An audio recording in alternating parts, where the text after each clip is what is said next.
BC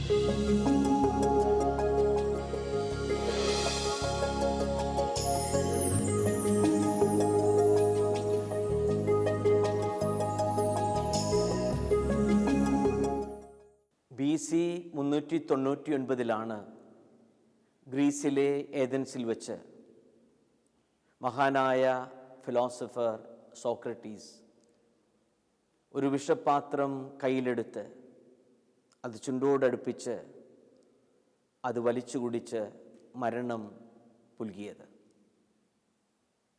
അദ്ദേഹം ചെയ്ത അപരാധം ബൗദ്ധികതയുടെ പുതിയ ചക്രവാളങ്ങളിലേക്ക്,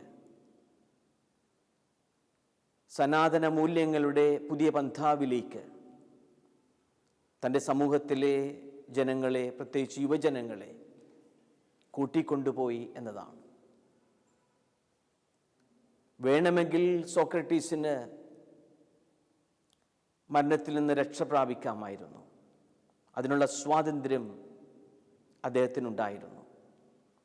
പക്ഷേ താൻ സ്വീകരിച്ച, പഠിപ്പിച്ച ധർമ്മങ്ങൾക്കും പ്രബോധനങ്ങൾക്കും മൂല്യമുണ്ട്, വിലയുണ്ട് എന്ന് മനസ്സാക്ഷിയിൽ മനസ്സിലാക്കിയ ആ മനുഷ്യൻ സ്വാതന്ത്ര്യത്തോടുകൂടെ തന്നെയാണ് മരണം സ്വീകരിച്ചത്.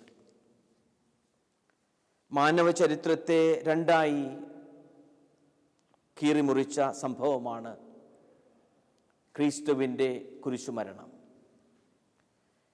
കുരിശിൽ നിന്ന് രക്ഷപ്പെടുവാൻ, ആ കിരാത മരണത്തിൽ നിന്ന് അകന്നു നിൽക്കുവാൻ യേശു സ്വതന്ത്രനായിരുന്നില്ലേ? താൻ എന്തിനു വേണ്ടി ഈ ലോകത്തിലേക്ക് അവതരിച്ചുവോ ആ ദൗത്യ പൂർത്തീകരണത്തിനു വേണ്ടി മരണം സ്വീകരിക്കുകയായിരുന്നു. ആ സ്വാതന്ത്ര്യത്തോടുകൂടെ തന്നെ മരണത്തെ സ്വീകരിക്കുകയായിരുന്നു. 1535 ജൂലൈ മാസം 6-ാം തീയതിയാണ് വിശുദ്ധ തോമസ് മൂർ ശിരച്ഛേദം ചെയ്യപ്പെട്ടത്. I die the king's faithful servant but God's first എന്നാണ് അദ്ദേഹം പറഞ്ഞത്.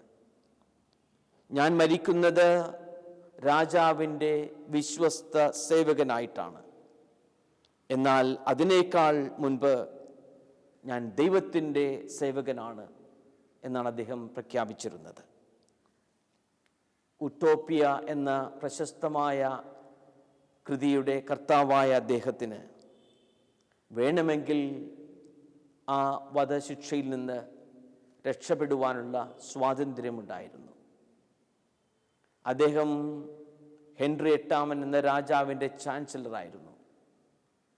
ആദ്യ ഭാര്യ ജീവിച്ചിരിക്കെ ഹെൻറി 8 രാജാവ് ആൻ ബൊലിയൻ എന്ന ഒരു സ്ത്രീയെ വിവാഹം കഴിക്കുവാൻ ആഗ്രഹിച്ചപ്പോൾ അത് ആ തീരുമാനം തെറ്റാണെന്ന് ശഠിക്കുകയും അതിനെ എതിർക്കുകയും ചെയ്തു തോമസ് മൂർ.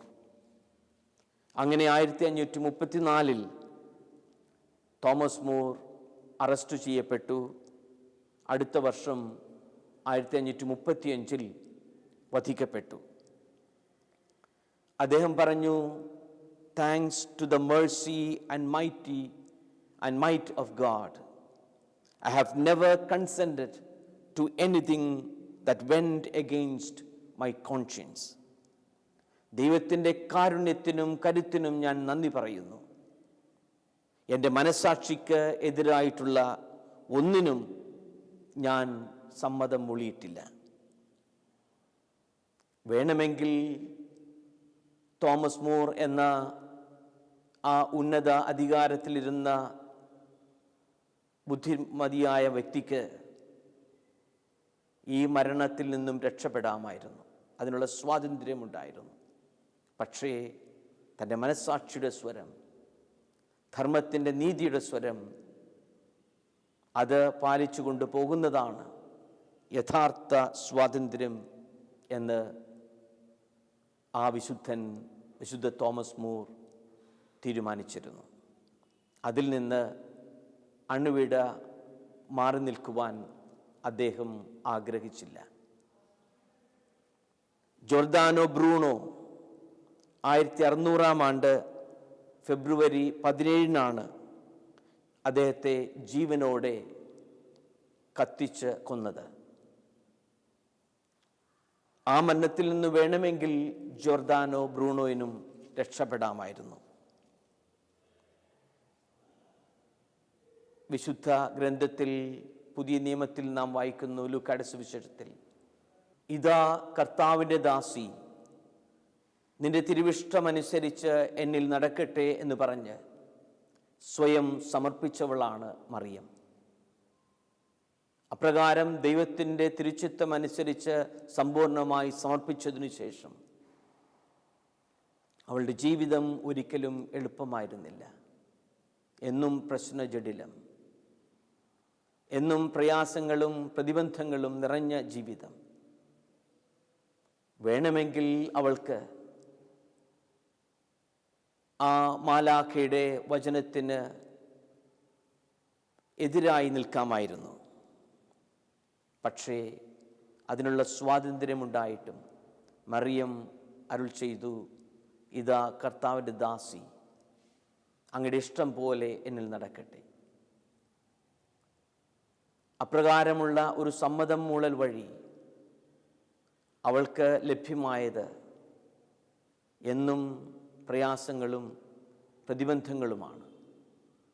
കുരിശിൻ്റെ ചുവട്ടിൽ മകൻ പിടഞ്ഞു മരിക്കുന്നത് നോക്കി നിൽക്കുന്ന ഒരമ്മ, ആ മകൻ്റെ രക്തത്തിൽ കുളിച്ച ശരീരം, ചേതനയറ്റ ശരീരം സ്വന്തം മടിയിൽ സ്വീകരിക്കേണ്ടി വരുന്നു. അങ്ങനെ ഈ ക്ലേശങ്ങളും വ്യഥകളും ഒന്നും ഇല്ലാത്ത ഒരു ജീവിതം അവൾക്ക് വേണമെങ്കിൽ ആകാമായിരുന്നു. ആ സ്വാതന്ത്ര്യം അവൾക്കുണ്ടായിരുന്നെങ്കിലും അവൾ ദൈവത്തിൻ്റെ തിരുച്ചിത്തത്തിന് മുൻപിൽ അടിയുറവ് പറഞ്ഞു. ഈ ഒരു പശ്ചാത്തലത്തിൽ നാം വിചിന്തനം ചെയ്യുക, ഈ മറിയത്തിൻ്റെ സമ്മതം മൂളലും അല്ലെങ്കിൽ സ്വയം സമർപ്പണവും സ്വാതന്ത്ര്യത്തിൻ്റെ യഥാർത്ഥമായ അർത്ഥവുമാണ്.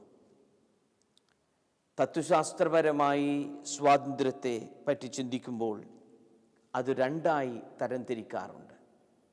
ഇംഗ്ലീഷിൽ ഫ്രീഡം ഫ്രോം സംതിങ് എന്നും ഫ്രീഡം ഫോർ സംതിങ് എന്നും. അതായത് ഏതൊരു വ്യക്തിയിൽ നിന്നോ ആശയത്തിൽ നിന്നോ ഏതെങ്കിലും അവസ്ഥയിൽ നിന്നോ ഉള്ള സ്വാതന്ത്ര്യം. അതോടൊപ്പം തന്നെ രണ്ടാമതായി ഏതെങ്കിലും ഒരു നന്മയ്ക്കായി, ഏതെങ്കിലും ഒരു നല്ല കാര്യത്തിനായി സ്വയം സമർപ്പിക്കുവാനുള്ള സ്വാതന്ത്ര്യം. സോക്രട്ടീസും ക്രിസ്തുവും തോമസ് മൂറും ജോർദാനവും മറിയവുമൊക്കെ അനുഭവിച്ച സ്വാതന്ത്ര്യം ഈ രണ്ടാമത്തേതാണ്. ഫ്രീഡം ഫോർ സംതിങ്, നന്മയ്ക്കു വേണ്ടി, നീതിക്കു വേണ്ടി, സുസ്ഥിതിക്കു വേണ്ടി സ്വയം സമർപ്പിക്കാനാകുക. അങ്ങനെ ആ സമർപ്പണം ഒരുപക്ഷെ സ്വാതന്ത്ര്യത്തിൻ്റെ ഹനിക്കലാണെന്ന് ചിന്തിക്കാൻ അല്ലെങ്കിൽ വ്യാഖ്യാനിക്കപ്പെട്ടാലും യഥാർത്ഥത്തിൽ അത് സ്വാതന്ത്ര്യത്തോടുകൂടെ നന്മയ്ക്ക് വേണ്ടിയുള്ള സമർപ്പണമാണ്. യഥാർത്ഥത്തിൽ അതാണ് സ്വാതന്ത്ര്യം.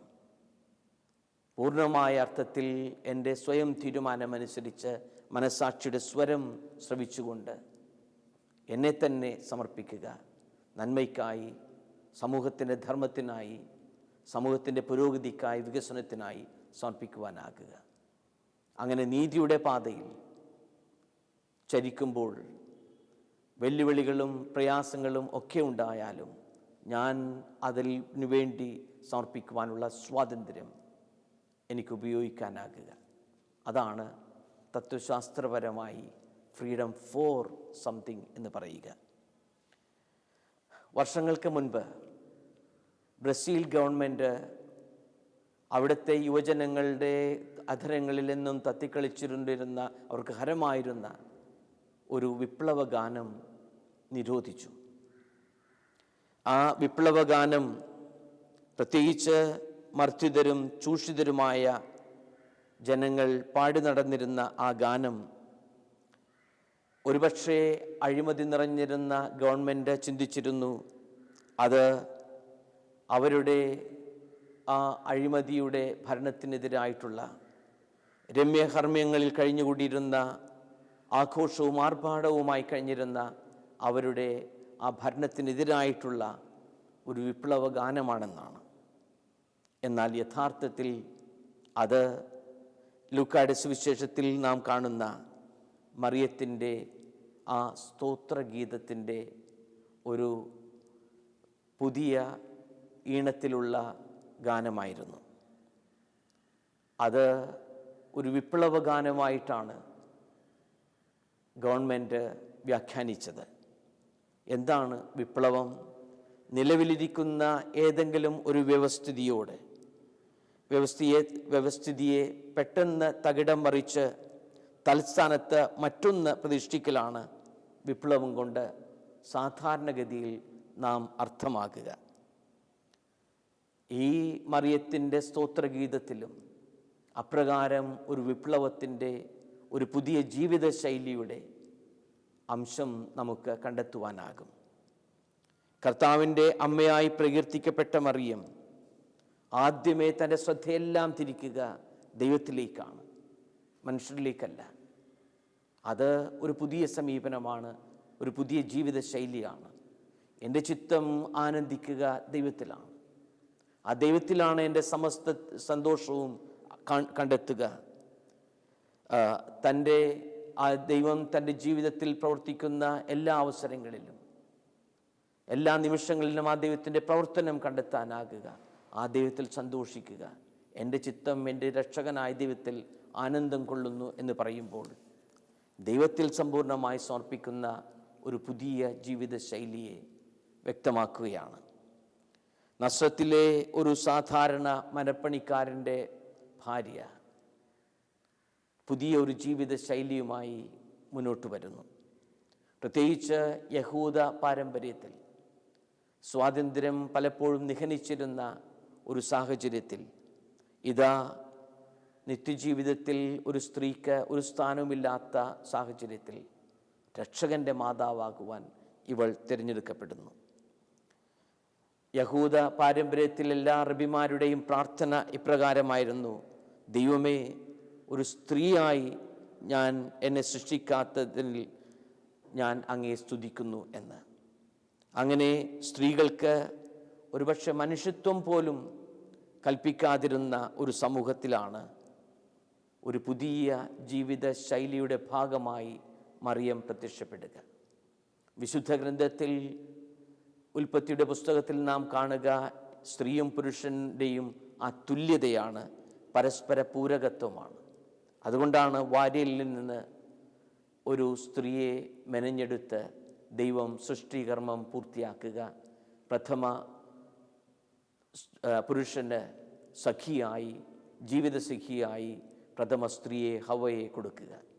അങ്ങനെ വാര്യയിൽ നിന്ന് മെനഞ്ഞെടുക്കുന്ന ആ സ്ത്രീയുടെ പുരുഷനുമായുള്ള തുല്യത, പൂരകത്വം ആണ് കാണിക്കുക. അവനുമായുള്ള ഗാഢബന്ധം. അവൾ ഒരിക്കലും ഒരു രണ്ടാം കിട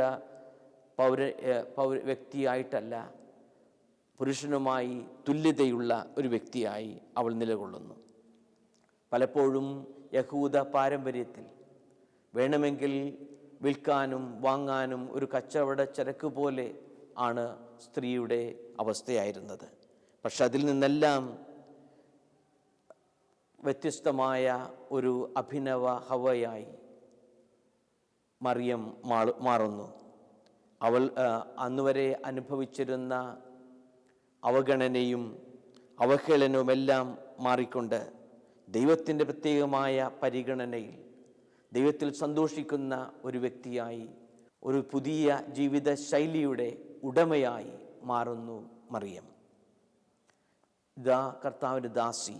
അപ്രകാരമാണ് മറിയം പ്രഖ്യാപിക്കുക. അസ്വസ്ഥതയുടെ ഒരു ലോകത്തിലാണ് നാം. ഒരു തരം തൊട്ടാവാടി സംസ്കാരം. ഒന്ന് തൊട്ടാൽ മതി എല്ലാം തകിടം മറിഞ്ഞ് താഴെ വീഴുന്ന ചീട്ടുകൊട്ടാരം പോലെ താഴെ വീഴുന്ന ഒരു സംസ്കാരം. ആ സംസ്കാരത്തിലാണ് അത്യുന്നതൻ്റെ ശക്തി അനുഭവിച്ച് ഇതാ ഒരു സ്ത്രീ പ്രഘോഷിക്കുക, കർത്താവിൽ ആനന്ദിക്കുന്ന ഒരു സ്ത്രീ. അവിടെ ഒന്നും അസാധ്യമല്ലാത്ത ആ ദൈവത്തിൽ സമ്പൂർണമായി ജീവിതം സമർപ്പിച്ചുകൊണ്ട് അവൾ മുന്നേറുന്നു. ഈ സമർപ്പണം സ്വാതന്ത്ര്യത്തോടുകൂടെ അവൾ സ്വയം കർത്താവിൻ്റെ സന്നിധിയിൽ ആത്മസമർപ്പണം ചെയ്യുകയാണ്. ദൈവസന്നിധിയിലുള്ള സമ്പൂർണ്ണ സമർപ്പണത്തിലൂടെ മറിയം എല്ലാവർക്കും, എല്ലാ വിശ്വാസികൾക്കും മാതൃകയായി മാറുന്നു.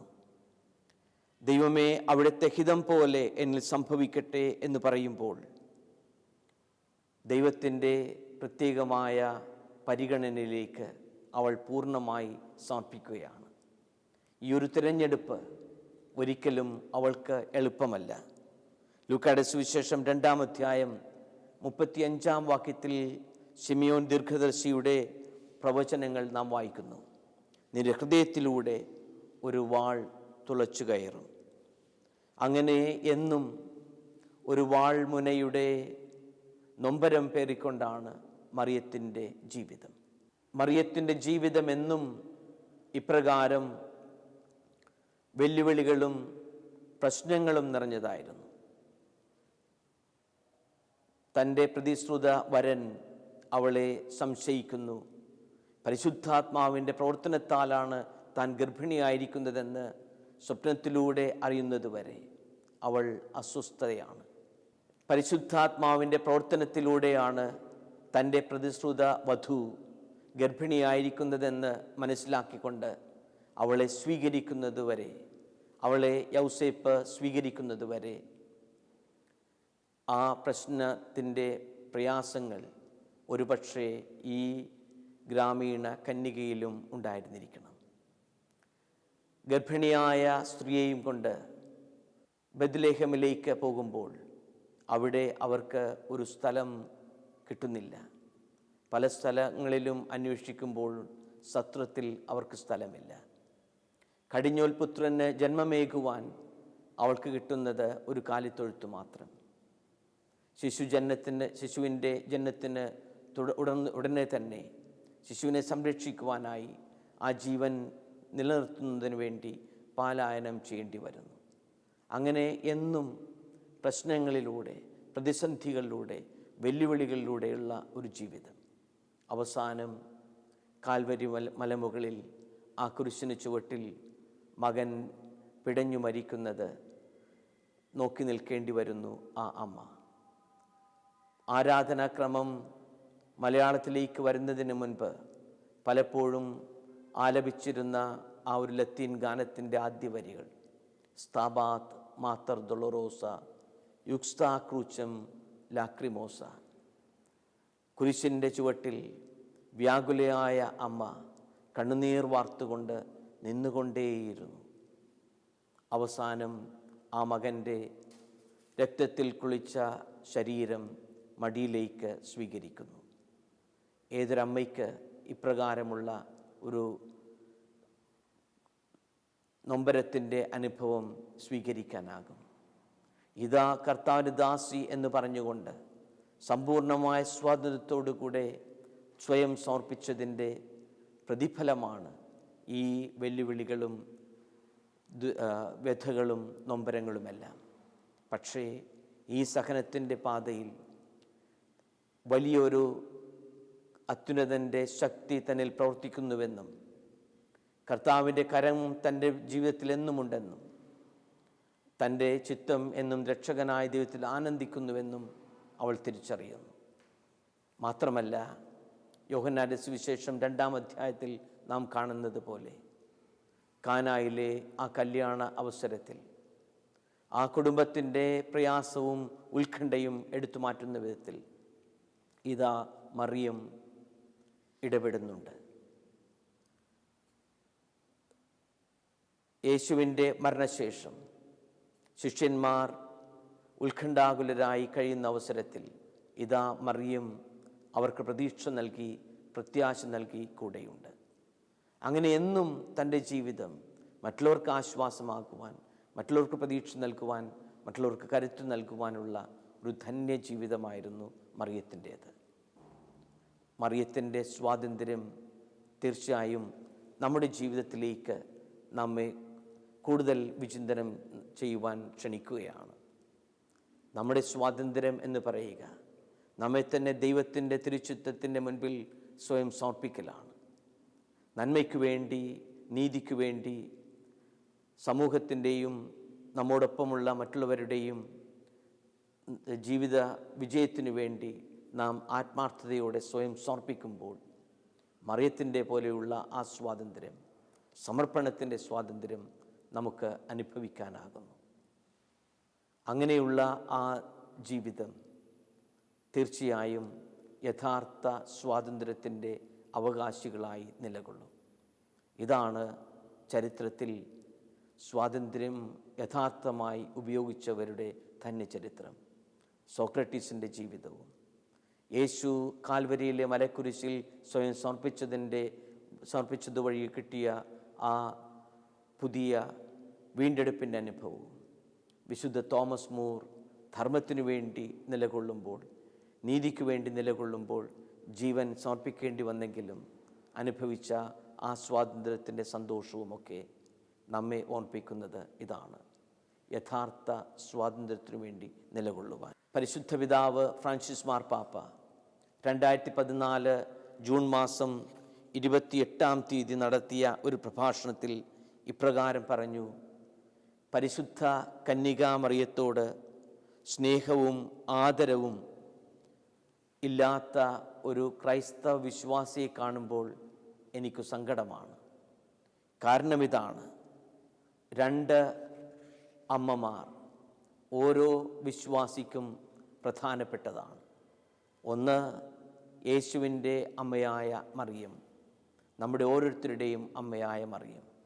2, സഭയായ അമ്മ. ഈ 2 അമ്മമാരുടെ സാന്നിധ്യമാണ് ഓരോ ക്രൈസ്തവനും തൻ്റെ വിശ്വാസ ജീവിതത്തിൽ സ്വാതന്ത്ര്യത്തോടുകൂടെ മുന്നോട്ട് പോകുവാൻ വേണ്ട സാഹചര്യമൊരുക്കുന്നതും മാതൃകയായി നിലകൊള്ളുന്നതും.